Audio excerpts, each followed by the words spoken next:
From South Carolina Public Radio, this is the South Carolina Lede.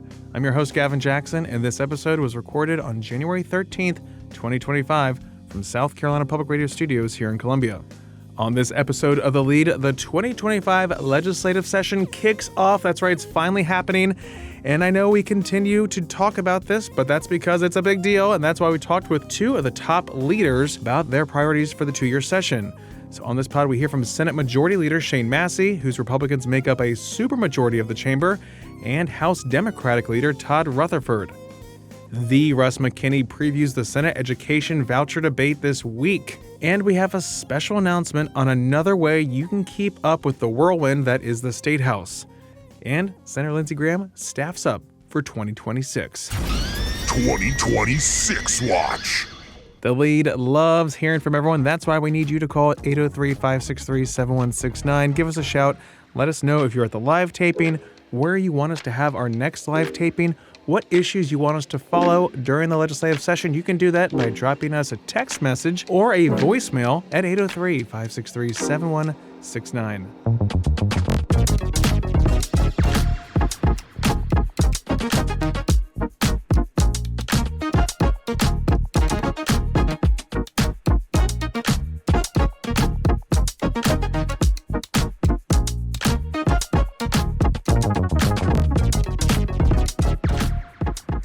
On tap for this week in the State House, you heard it at the top there, the 126th General Assembly of South Carolina convenes at noon on Tuesday for the first year of its two-year legislative session. More about this in a moment and for the next couple months. Wow. Looking at the governor this week, he unveiled his executive budget on Monday afternoon, but due to timing constraints, we will bring you those details about his budget blueprint in Saturday's podcast. Up in Congress, both the U.S. House and Senate are in session this week. They're working, y'all. And looking at the economic calendar, on Wednesday, we get December inflation numbers in the Consumer Price Index report. In this episode, we're looking at meetings and events happening this week at the State House. That's right, the Senate is expected to take up its school voucher bill on the Senate floor this week. The bill is the third attempt to skirt the state's constitutional prohibition on public dollars being used for private education. Their solution this time? Using state lottery funds. There are no major committee meetings scheduled for senators this week as of Monday afternoon, aka room for voucher floor debate. We're going to have more about this in a moment, but I want to tell you about the House because we'll see some press conferences from the House Family Caucus and the House Speaker and committee chairman who are set to speak with reporters on Tuesday.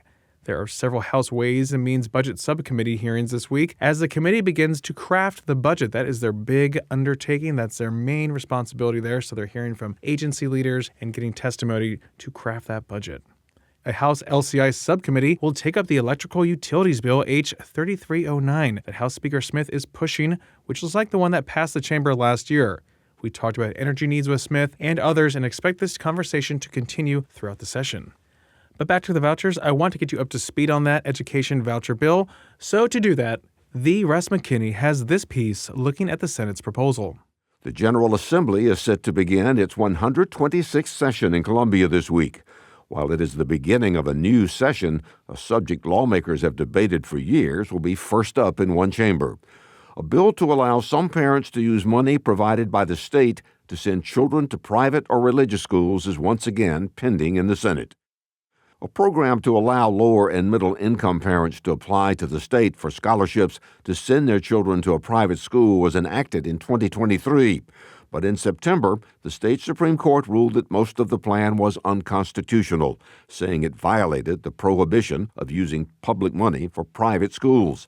This year, Republicans plan to use their commanding majorities in both the Senate and the House to craft a new law that they hope will get around the court's most recent ruling. The current bill calls for the scholarship, or voucher, to be funded by proceeds from the state education lottery, and not directly from tax dollars in the state budget. Senate Education Committee Chair Greg Hembry of Horry County. And there are a lot of programs that are funded out of lottery funds, and that could be paid for out of general fund money. What you're really just seeing a shift in, you're moving this expense to the general fund to leave capacity in the lottery fund to be used for this program. Proceeds from the state lottery currently pay for college scholarships at public and private colleges, which leads supporters of the bill to believe a new law using the lottery would survive a court challenge. Orangeburg Democrat Brad Hutto, an opponent of the bill, is skeptical of that. This is lottery money we're talking about. There's no doubt that when that lottery money comes in, it's deposited by the treasurer in the Treasury. It's public funds. And so we are clearly violating the Constitution, in my opinion, and I realize I'm not on the court. But we could avoid this whole idea of whether we're violating the Constitution or not by changing the Constitution. Changing the Constitution would require asking state voters to approve a referendum to make such a change, and before that, 2/3 of the General Assembly must approve putting the question on a general election ballot. The prohibition of using public money for private schools was added to the state constitution in 1895. The so-called Blaine Amendment was originally aimed at banning public money for religious schools, at the time Catholic-run schools for teaching Catholic immigrants. Republican leaders feel it's urgent to get a scholarship program up and running again. And with supermajorities in both the Senate and the House, they foresee little difficulty in enacting a new law.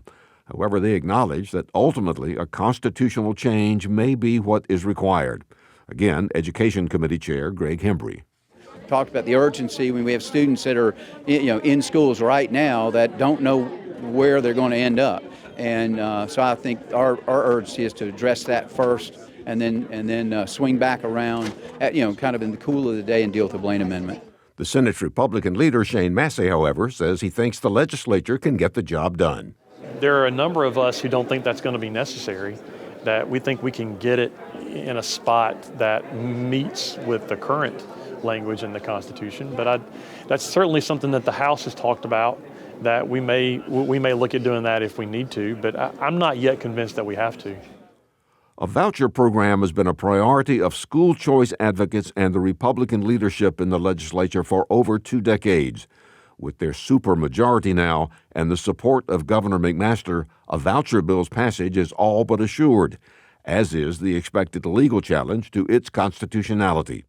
Thank you, Russ. But how to keep up with everything? Oh, you ask me this all the time. Gavin, how do I keep up? Well, the lead will always be one of your guiding lights through the legislative process, as it has for 7 years, right, guys? A true North Star for you. Yes. But in addition to coverage here and on South Carolina Public Radio's airwaves and online, as well as this week in South Carolina, we're bringing you a new way to keep up with the machinations of the State House. And that's in the form of a daily blog called The State House Gavel. Order!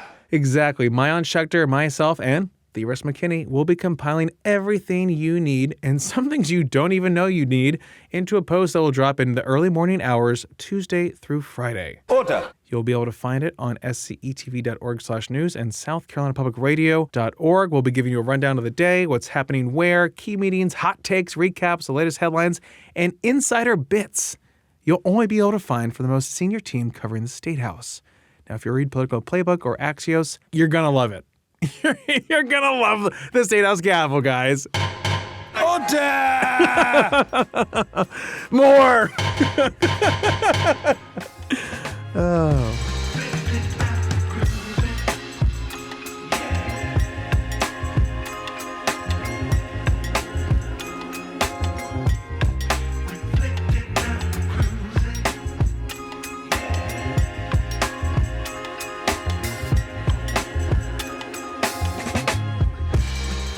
Now we continue our preview of the legislative session. How many times am I going to say that phrase?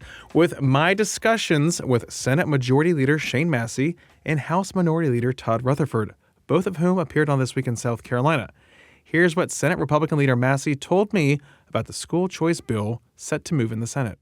Well, you know, just a few years ago, this is one of the top issues for us in the Senate, especially the Senate Republicans, because we've been hearing, especially after COVID, a lot of input from parents all over the state about wanting more school choice options.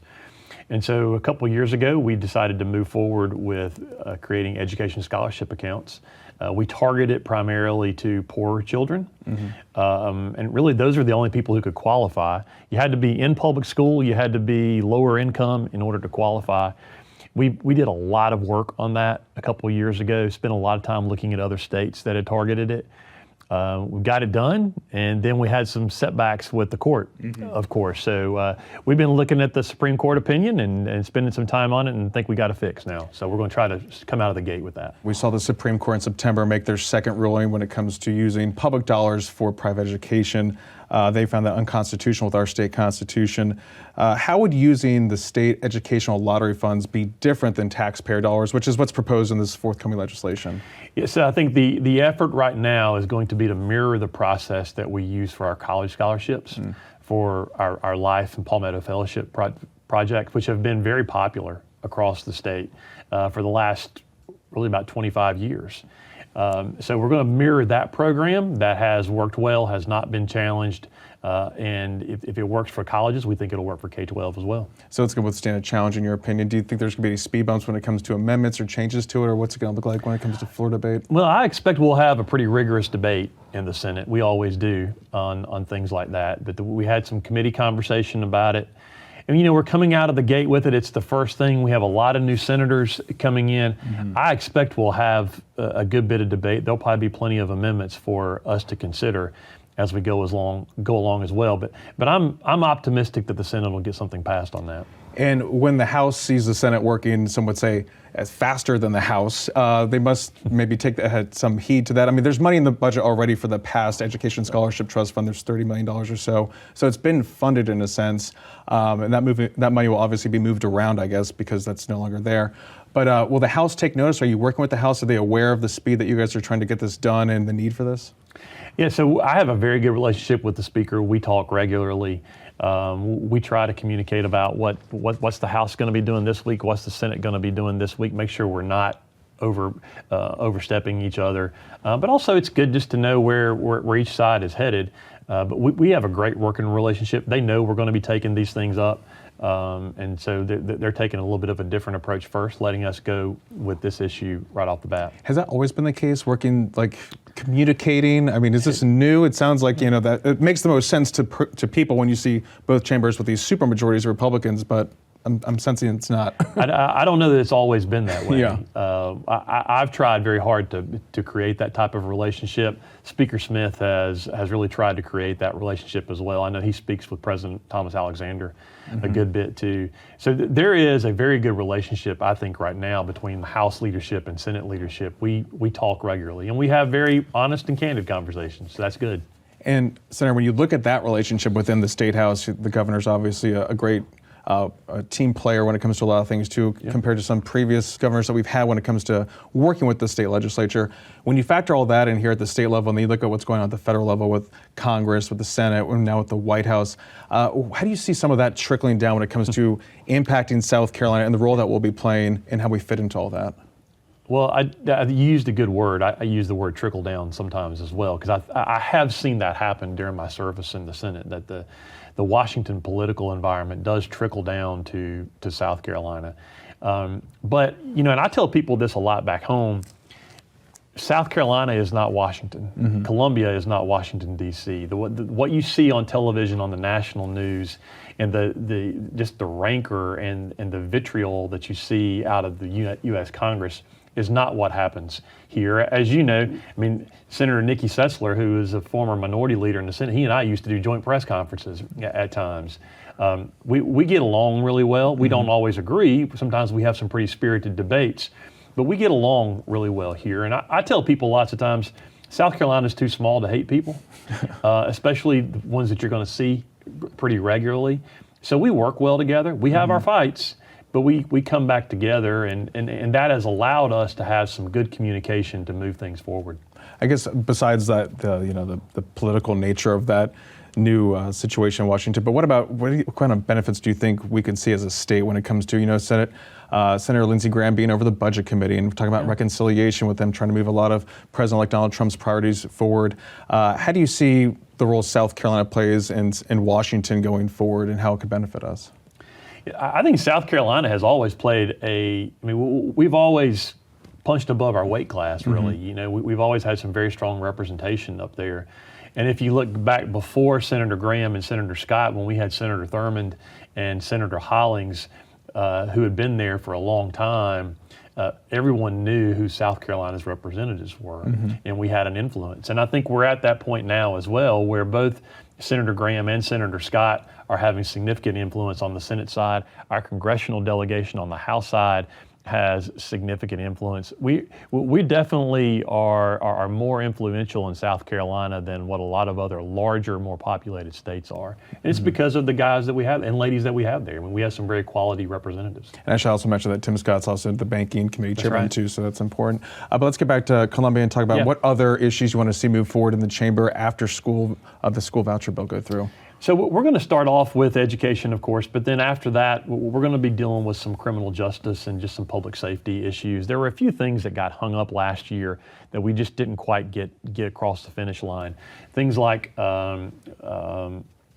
preventing retail crimes, dealing with gang activity. We hear about this a lot from law enforcement across the state, both local law enforcement and the South Carolina Law Enforcement Division, about gang activity. We want to try to stiffen the penalties there, give law enforcement more tools. And then additionally, like, this is something we've been dealing with for a number of years, and we're still struggling with it, but that's fentanyl.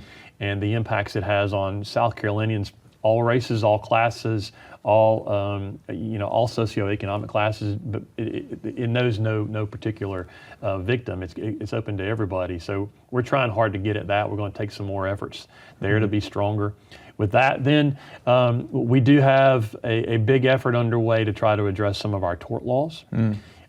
We hear a lot about liquor liability, but the issue is much bigger than that. This is something we've been hearing about from our business and industry for a number of years.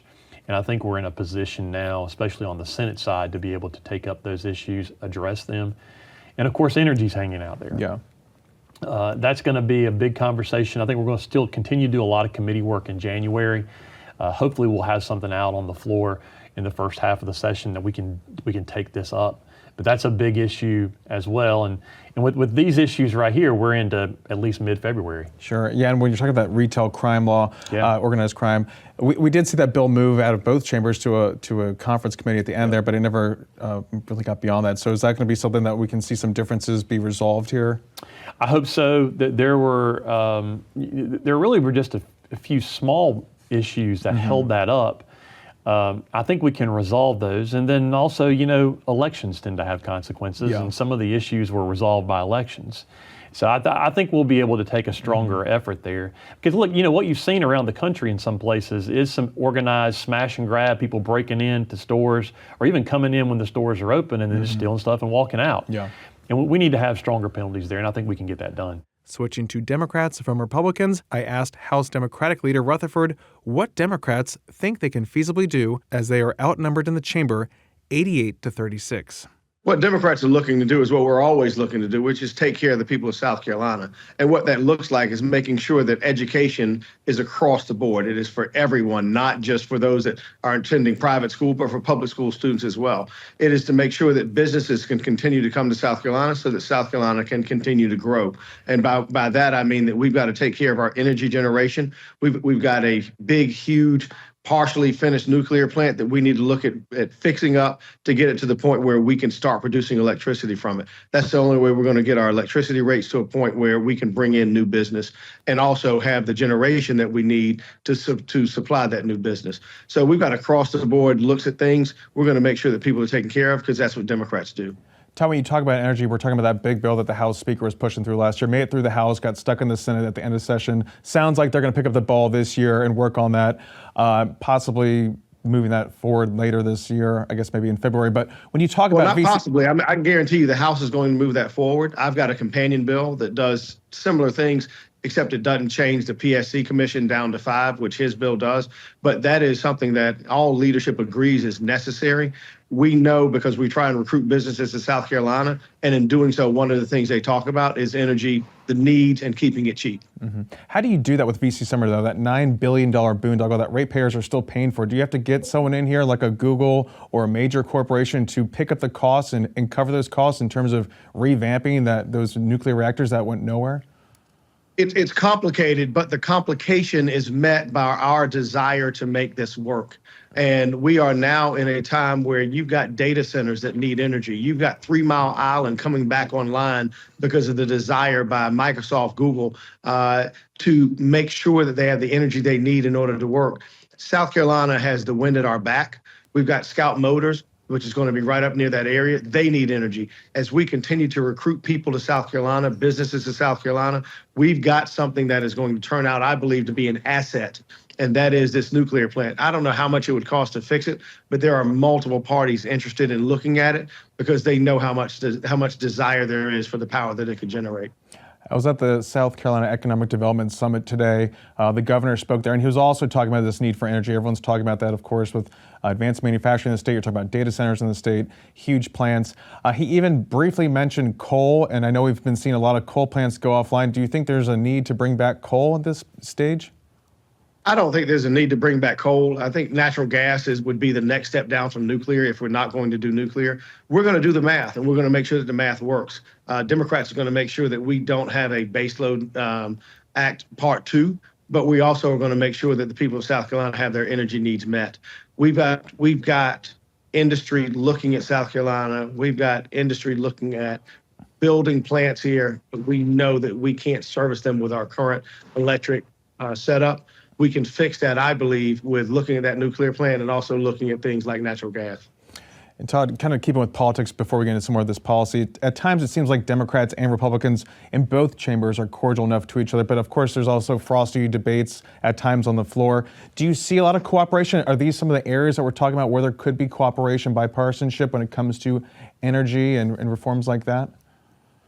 You know, I continue to tell people that this is not Washington. We are not here to fight with one another. We are not here to try and play gotcha politics. We are all here to make South Carolina a better place. And in looking at our progress in the past, I believe we've done exactly that. There are going to be those things that we disagree on, like vouchers. There are going to be things that we disagree on, like some of our tax cuts. I think that tax cuts should be done with property taxes, not just income taxes. We are carefully stepping into the future, making sure that not just Democrats are taken care of, but Republicans as well, not just private school students, but public school students as well. And we think that with a meeting of the minds and some disagreement, we can get things done. In House Republican leadership, I know you're talking about not trying to be Washington. They continue to say that they're not trying to be Washington, but there are fractures in that caucus when it comes to Republicans in the House Freedom Caucus. Do you feel like that caucus is affecting things to the point where we are becoming Washington from your Democratic point of view? No, I don't think that the Freedom Caucus is going to drag us into being Washington as hard as they may try. And it's interesting when you look at the things that they talk about freedom. They're not interested in freedom. They're not interested in doing anything other than shining for themselves and standing out so that they get all the acclaim if it comes. If you want to talk about freedom, then talk about things like I bring up where stingrays, license plate readers, they don't care about anything like that. They could care less about South Carolina. They only care about themselves and trying to shine the light on them. And that's why they don't tend to last long. Todd, you pre-filed about 81 bills, I believe, so far ahead of the session that starts on Tuesday. A lot of them have to do with criminal justice reforms as well, like you're talking about right there. Do we need to see more of that? I feel like there was a lot of momentum after George Floyd died in 2020. We did see some changes when it came to the Criminal Justice Academy, but do you think that momentum has kind of waned in a sense? Do you think it needs to come back? Do you think there are things that need to be done this legislative session, even including things like asset forfeiture, which had a lot of momentum years ago, but then just kind of disappeared? Gavin, I think that South Carolina, I know that we were on track to do sentencing reform and other things like that prior to George Floyd. I think some of George Floyd kind of derailed that because you see some pushback now in terms of some of the progress that we had made. The reality is right now in South Carolina, it costs us about $32,000 a year to house an inmate in the South Carolina Department of Corrections. That is, in my estimation, is not money well spent on a lot of the drug offenders that we have in there. You have jails around this state which are overcrowded, and the Richland County Detention Center, where in the capital city in South Carolina, someone died of acute dehydration. we can do better. We're going to have to do better, because what is not calculated into that risk are the lawsuits to come along with that when we don't treat people the way that they're supposed to be treated. We have got to look at criminal justice reform, and in doing so, we can look at DJJ, which on any given day, I believe, is supposed to house about 70 of our children, and they're housing 140, 144. They are well over capacity, and it is a time bomb waiting to happen. And so if we don't look at criminal justice reform, all we're going to do is continue to bat in lawsuits. Okay, so we're almost done being in preview mode, but we're going to bring you all that action as it happens right here and online, so stay tuned for that. And also, the governor unveiled his fiscal year 2026 budget on Monday. We'll recap that on Saturday since it happened right as we were taping. But the governor's executive budget serves as a blueprint for lawmakers and outlines his priorities, which over the years have been in line with House and Senate budgets. So a lot to see there. Nothing binding, just a proposal, just a guiding light, another North Star, if you will. I know there can only be one North Star, but in the lead sky, there are multiple stars. You know, it's complicated. I literally failed astronomy, people. But sticking with the governor, his office did announce that industry recruitment hit $8.19 billion in 2024, which came courtesy of the State Department of Commerce. The governor's office said that existing industries reinforced their commitment to the state by reinvesting through expansion projects, accounting for $5.38 billion of all announced capital investment last year. The leading industry sectors of 2024 by investment were information technology and computer equipment at $4.1 billion, the automotive industry at $1.3 billion, and aerospace with $1 billion. Looking at you, Boeing. The capital investment also includes 5,500 new jobs. And on the way out, 2026 Watch. 2026 Watch. Senator Lindsey Graham announced the first major hires of his 2026 re-election campaign with campaign manager Mark Knoop, senior advisors Luke Byers and Matt Moore, and finance director Tara N. Spicer. Graham's campaign has $15.6 million in the bank. So anyone looking to primary him, bring a checkbook.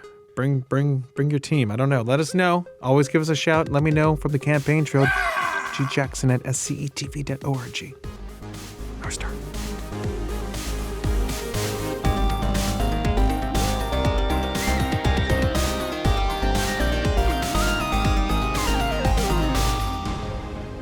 Welcome to the wind down section, our little break from the news. We're glad you're here, along with A.T. Shire, lead podcast producer. A.T., here I am. hello. Well, thank you. Hello, Gavin. It's so great to be here. So great Especially to hear from after you. a big Eagles win. Go Birds! Yep, go Birds. The path is opening, people. If you have been following, you know the path is opening. The path is opening. I always talk about it. My sphere of influence, Gavin, he doesn't care about sport, but he likes the world of sports because of his being in my sphere.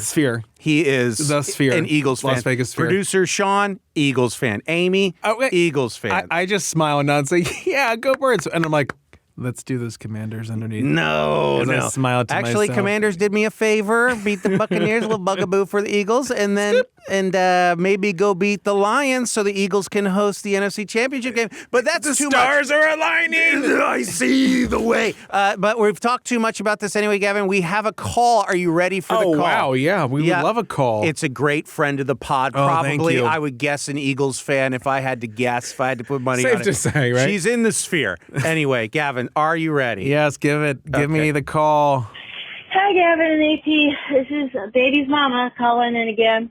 Oh, I am heading back to school today with the kids to come back. We had a teacher work day / e-learning day yesterday, and today the kids come back.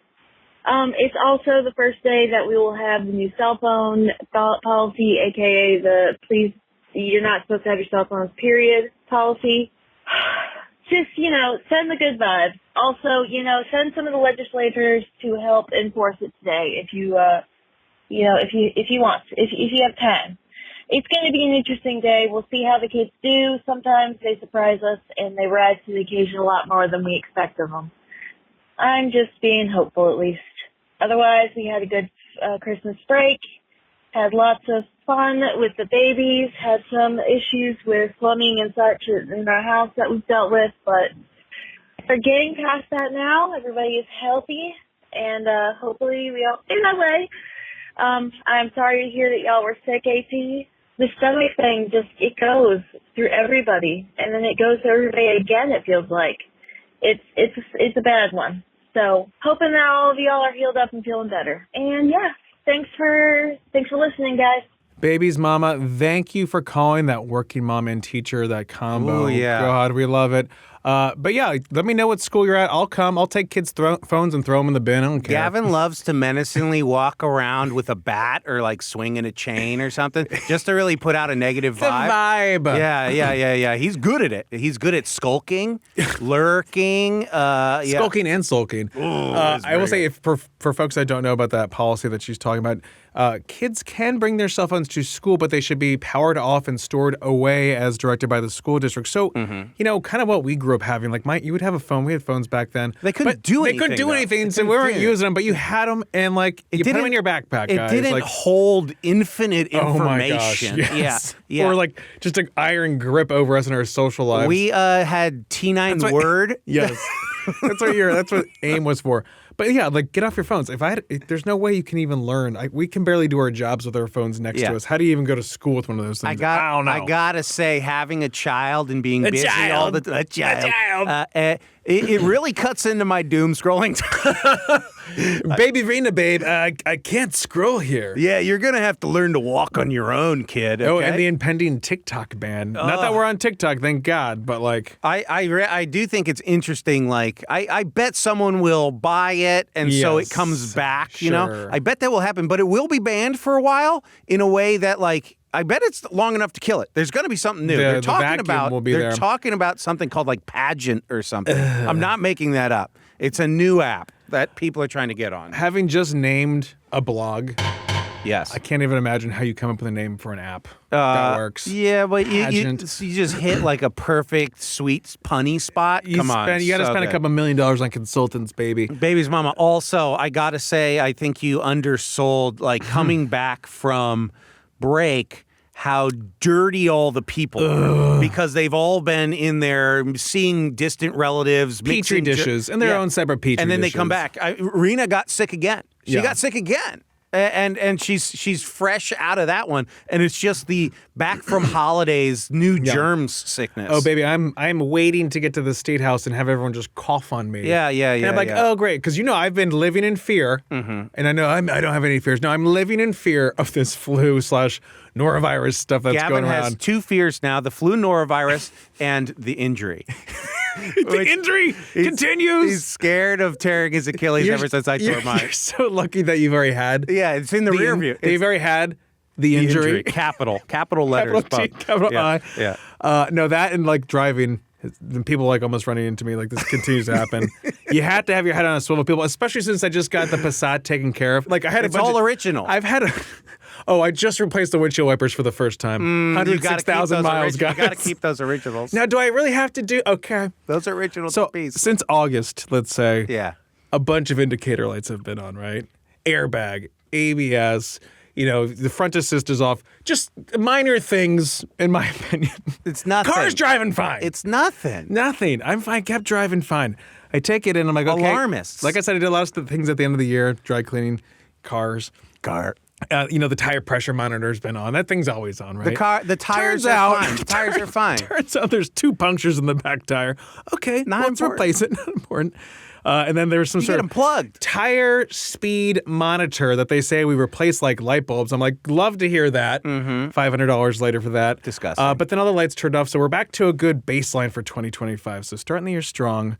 Doing all the maintenance and new wipers, new windshield, new me. I got a sunny disposition because I can see through the windshield now. It's not now. fogging up like it used to. I miss it. He had a bad fog problem, people.